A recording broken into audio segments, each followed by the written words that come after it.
बहुत साल पहले की बात है। उत्तर भारत में गंगा नदी के पास एक गांव था, मिलन ज्योति।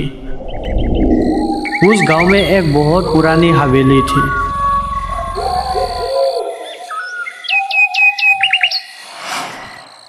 एक रात गांव का एक आदमी रोमेन अपने काम से रात को उधर से निकल रहा था। हे भगवान, आज बहुत देर हो गई। अब तो उस हवेली के पास से ही गुजरना पड़ेगा। बस तू बचा लेना प्रभु। रोमेन डरते डरते हवेली के रास्ते से गुजर रहा था। रात गहरी थी, चारों तरफ सन्नाटा पसरा था। तभी उसे पीछे से एक औरत की हंसी सुनाई दी। हे नाथ, बचा लेना।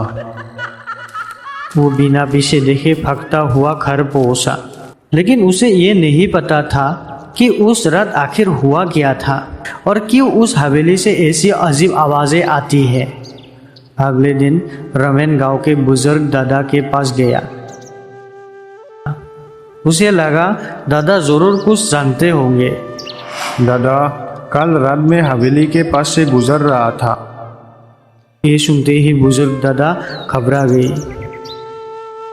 क्या तुमने हवेली के पास से गए थे, वो भी रात को? हाँ दादा, और जब मैं हवेली पार करने वाला था तभी पीछे से एक औरत की हंसी सुनाई दी। फिर क्या तुमने पीछे मुड़कर देखा? ना, नहीं दादा, मैं तो बस जल्दी जल्दी वहां से निकल आया। पीछे मुड़ने की हिम्मत नहीं हुई। अच्छा किया बेटा, बहुत हिम्मत का काम किया तुमने।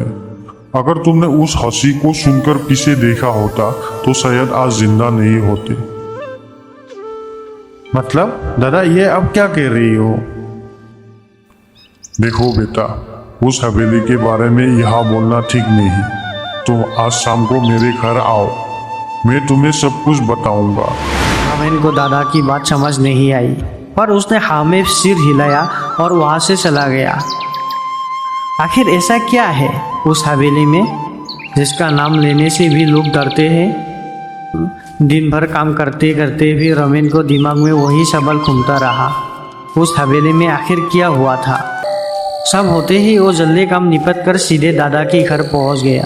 दादा पहले से ही बाहर बैठे इंतजार कर रहे थे। दादा, आ गई बेटा रोमेन, मैं तुम्हारा ही इंतजार कर रहा था। दादा, आप तो बताइए, उस हवेली में आखिर क्या हुआ था? देखो बेटा, मुझे भी पूरी सच्चाई तो नहीं पता, लेकिन एक बार मैं खुद उस हवेली के पास गया था।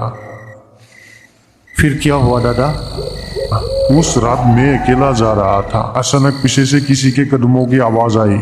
मैं पीछे मुड़कर देखा तो वहां एक औरत जैसी आकृति खड़ी थी, पूरा चेहरा थका हुआ। बस उसकी आंखें चमक रही थी, सीधे मेरी तरफ देख रही थी।